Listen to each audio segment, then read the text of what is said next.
안녕하세요, 캐부자입니다. 시청하시기 전에 구독하기, 좋아요 부탁드립니다. 2년 만에 이 50만 불에 대한 가치, 빛의 가치는 44만 8,805불로 줄었습니다. 어제 제가 집 얘기하고 모기지 얘기하고 인플레이션 얘기하다가 좀 아쉬운 부분이 있어서 그 부분을 조금 더 설명을 하려고 영상을 켰습니다. 일단은 오늘 RBC에서 발표된 건데요. 아직 캐나다 지금 9월달 인플레이션 몇 퍼센트인지는 정확하게 나오지 않았지만 지금 미국에서는 어제 8% 막 또 돼가지고 또 기사가 많이 나왔잖아요. 근데 보니까 캐나다도 이번에 9월달 인플레이션이 아마도 6.7%는 될 것 같다고 발표를 했습니다. 시간이 거의 다 됐으니까 아마 뭐 맞을 거라고 생각을 합니다. 어쨌든 뭐 7% 가까운 인플레이션이에요. 8%든 정말 요즘에 정말 거대 인플레이션, 고물가 시대에 지금 살고 있는 거는 확실한 것 같습니다. 말씀드린 것 중에 이런 인플레이션 시대에서는 캐시를 갖고 있으면 물가 때문에 캐시가 녹는다 표현을 했고요. 그리고 빚도 녹는다, 줄어든다라고 표현을 했잖아요.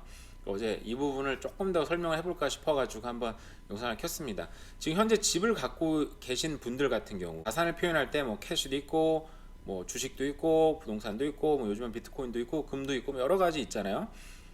그 중에 뭐 저 같은 경우는 지금 부동산 자산을 더 추구하고 있는 편인데 집을 갖고 있는 분들 중에 가끔씩 이제 댓글에 집값이 얼마나 떨어질까요? 이렇게 걱정하시는 분들이 있긴 있더라고요. 아마 그런 분들도 있겠죠. 그리고 생활이 좀 물가가 많이 올라서 인플레이션이 많이 올라서 생활이 힘드신 분들, 금리가 올라서 그리고 저처럼 변동 이자를 갖고 있는 사람들은 지금 매달 금리가 오르다 보니까 생활비가 좀 모자란 사람들도 있고요. 부족해진 부분도 있고요. 투자의 세계든 어느 세계든 정말 사실은 뭐 정말 냉정한 거니까요. 하지만 대부분 분들은 아마 뭐 좀 생활이 좀 힘든 부분이 있어도 버티는데 크게 문제가 없고 힘든 부분이 없을 거라고 생각을 해요. 이런 인플레이션 시대에 부동산을 갖고 있는 분들은 또 어떤 점이 또 좋은 건지 한번 얘기를 한번 해보려고 합니다. 인플레이션은 항상 있습니다. 왜냐하면 연방준비은행 홈페이지입니다. 자, 센트럴 뱅크는 인플레이션 타겟 목표가 있습니다. 2%예요. 지금 요걸 넘어서서 막 6%, 7% 되니까 문제가 되는 건데 인플레이션은 항상 존재합니다. 우리가 인플레이션이 없다고 믿었던 좀 몇 년 전에도 2%의 인플레이션은 그보다 조금 높거나 낮게는 늘 존재해 왔어요. 왜냐면 인플레이션이 있어야 경제가 잘 굴러가는 부분이 있는데 이 부분 또 나중에 또 설명할 부분이 있겠지만 어쨌든 모든 각국의 중앙은행의 인플레이션은 2%다. 자, 근데 뭐가 문제가 되는 거냐? 자, 보도록 하겠습니다. 이렇게 인플레이션이 크게 일어나면 일어나는 일들이 여러 가지 있지만 제가 오늘은 포커스를 맞춰서 설명해 드릴 부분은 인플레이션이 갑자기 일어나면 자, reduce 줄입니다. 뭘 줄여요? The real value of borrowers debt burden. 그러니까 실제로 빚 총량을 가치를 줄인다는 겁니다. 그러니까 현찰도 높지만 빚도 높고 있는 거예요. 이게 이런 설명들이 있지 않습니까? 근데 사실 인플레이션이 뭐 그렇게 꼭 돈 빌린 사람한테만 좋냐? 돈을 빌려준 사람한테도 좋습니다. 일단은 먼저 저처럼 돈을 빌린 사람들은 뭐가 좋으냐? 이런 인플레이션 시대에는 이것도 인베스토피아라는 데서 설명을 해놓은 건데요. 자, 바로워들 돈을 빌린 사람들한테는 이런 고인플레이션 시대에서는 웨이지가 올라가니까 돈을 갚을 수 있는 능력이 더 올라갔고 빌린 돈은 뻔하잖아요. 빌린 돈은 똑같으니까 페이백하는 능력이 좀 더 올라간다라고 얘기를 했고요. 또 두 번째로 좋은 점은 여기 보시면 자, 인플레이션은 그 뎁터들, 그러니까 빌린 사람들이 돈을 갚아야 되는데 그 가치가 줄어든다. 그래서 실제로 원래 빌렸을 때보다 가치가 줄어들었으니까 사실상 적은 돈을 갚는 거잖아요. 그죠? 빚의 총 크기는 줄었고 내 웨이지는 올라갔으니까 빚을 갚을 능력이 더 올라가고 정말 적은 돈 하는 거죠. 그래서 우리가 모기지를 받을 때 뭐 15년, 20년, 25년, 30년 받을 수 있는데 30년을 받아야 되는 이유가 뭐 이런 이유입니다. 왜냐하면 시간이 지날수록 시간이 흐를수록 인플레이션은 늘 있었고 빚의 총량은 줄어들고 돈의 가치는 줄어드니까요. 근데 꼭 그런 것만 아니고 돈을 빌려준 사람들도 이익을 받습니다. 은행 같은 경우에도 지금 모기지를 픽스로 받으신 분들도 앞으로 뭐 1년, 2년 뒤에는 이게 또 갱신을 해야 되잖아요. 예전에 2%를 받았는데 지금 갱신할 때는 뭐 4.5%라든지 뭐 5%라든지 이렇게 또 인터레스트가 확 올라가 버리니까 은행에서도 이익이 되기는 됩니다. 자, 그러다 보니까 이런 인플레이션을 이용해서 국가들 같은 경우에도 이런 인플레이션을 이용을 합니다. 뭐 여기 보면은 뭐 deflating national debt through inflation이라고 써 있는데요.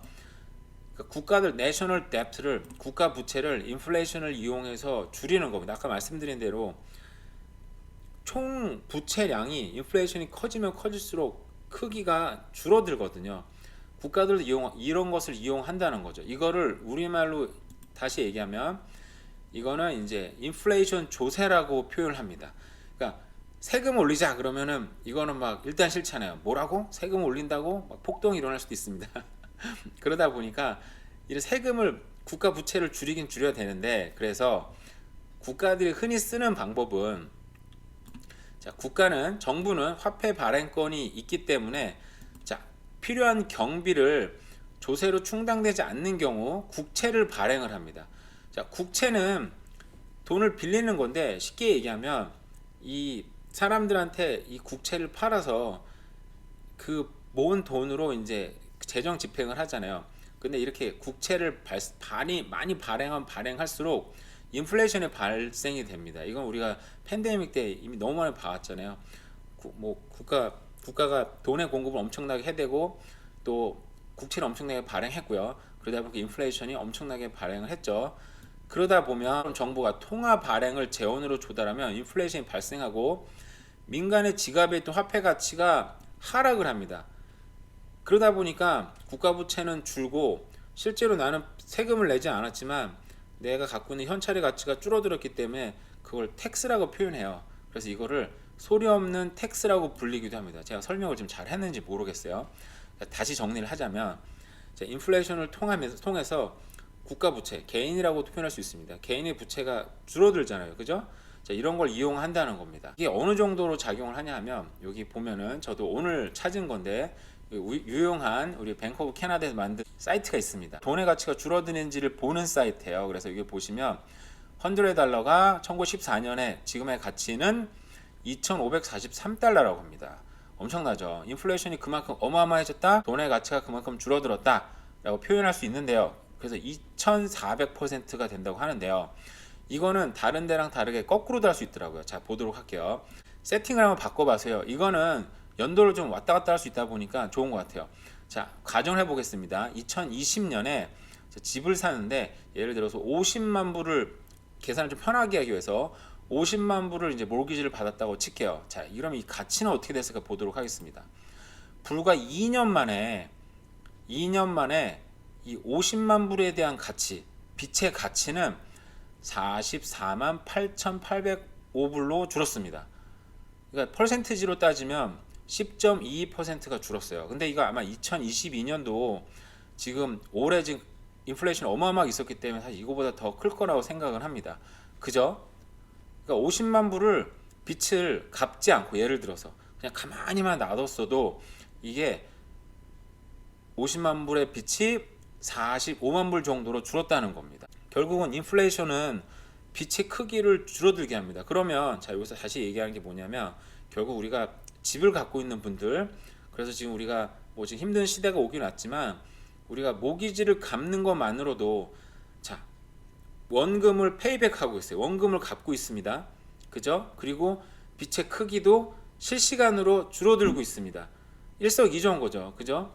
그 빚이 크기고 줄어들고 있고 우리는 원금을 갚고 있고 물론 집값은 고점 대비 10%, 15% 빠졌다고 하지만 어제 말씀드린 대로 지금 주택 공급에 지금 문제가 생길 것 같다고 합니다. 장기적으로 봤을 때 집은 어느 정도 우상향할 거라고 보고 몇 년 뒤에는 그럼 그 사이에 원금을 갚고 빚의 크기는 줄었고 다시 경기는 살아나서 우상향을 한다면 결국은 집을 지금 혹시라도 뭐 집을 내가 힘들어서 팔아야 되겠다 하시는 분들은 하여간 최대한 버티는 게 좋을 것 같고요.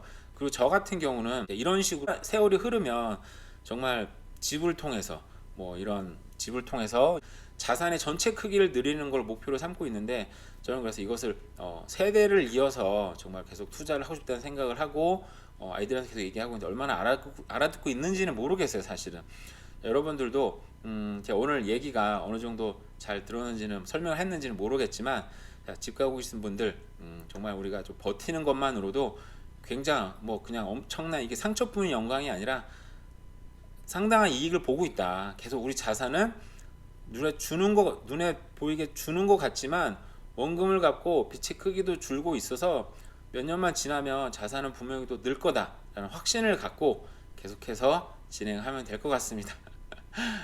설명을 잘했는지 모르겠어요. 오늘 도움이 되셨으면 좋겠습니다. 감사합니다.